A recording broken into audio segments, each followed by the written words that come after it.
In today's video, I'm showing you how to make one of the most beloved Mexican foods, chilaquiles. If you've never heard of chilaquiles or you've been curious about how to make them, stick around and I'll show you how.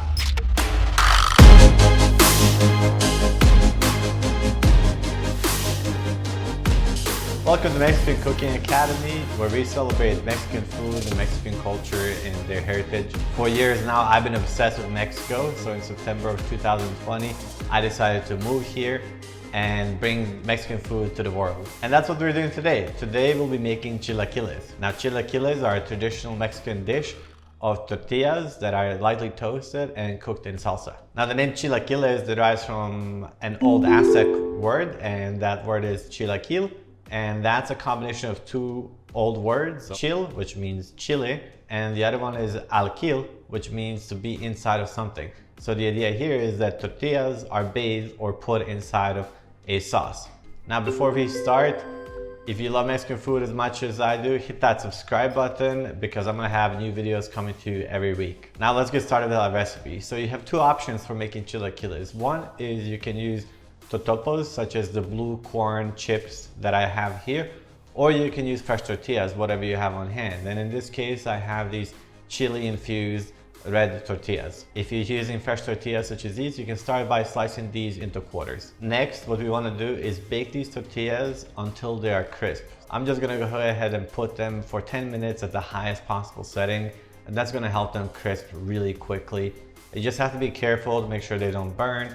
If you have a little bit of extra time, then you can do them at a very low heat for about 30-40 minutes, and that's going to help dry them out and make them super crispy for you. When chilaquiles are made in central Mexico, it is very traditional and typical that the tortillas themselves, or the totopos or the chips, should be crispy. So in that case, the salsa is added at the very end of your cooking process. That's what we're going to be doing today. Is I like my totopos crunchy as well. You can also warm up your blue corn chips or any other chips that you're using. It just helps keep all the ingredients at the same temperature. Meanwhile, what you want to do is fry up some eggs like we are doing here. And while all that's going on, we're going to want to warm up some salsa as well. Now, if you're like me and it's very early in the morning and you're not feeling like making fresh salsa, you can use store-bought salsa. And I'm using a store-bought raw green salsa here. In the US, what you can do is go to Trader Jose's or Trader Joe's and just pick up their regular green salsa or red salsa. Whatever is your favorite one, the raw salsas are the best.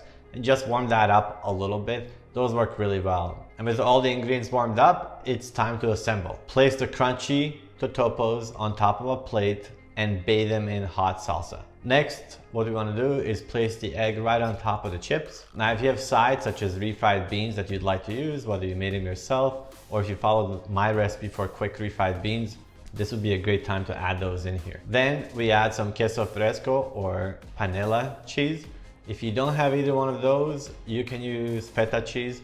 It's not exactly the same, but it still gives you a little bit of that saltiness and cheese that this dish requires. I also like to top it off with a little bit of cilantro and a little bit of white onion. That gives it a nice crunch, and I really like the flavor of cilantro because at the end of the day, that's what makes it Mexican. So make sure not to skip out on that. And then finally, dig into your chilaquiles and enjoy them. Now, with some practice, you should be able to assemble chilaquiles in less than 20 minutes. Now in Mexico, it's also very traditional that we like to add pulled chicken or pork to chilaquiles. So if you have that on hand, and if you have some proteins, other proteins that you'd like to use, then this is the time to add that in as well and enjoy it. Now, speaking of enjoying, I hope you enjoyed this recipe, and if you did, give me the thumbs up. That really helps me out a lot. And hit that subscribe button.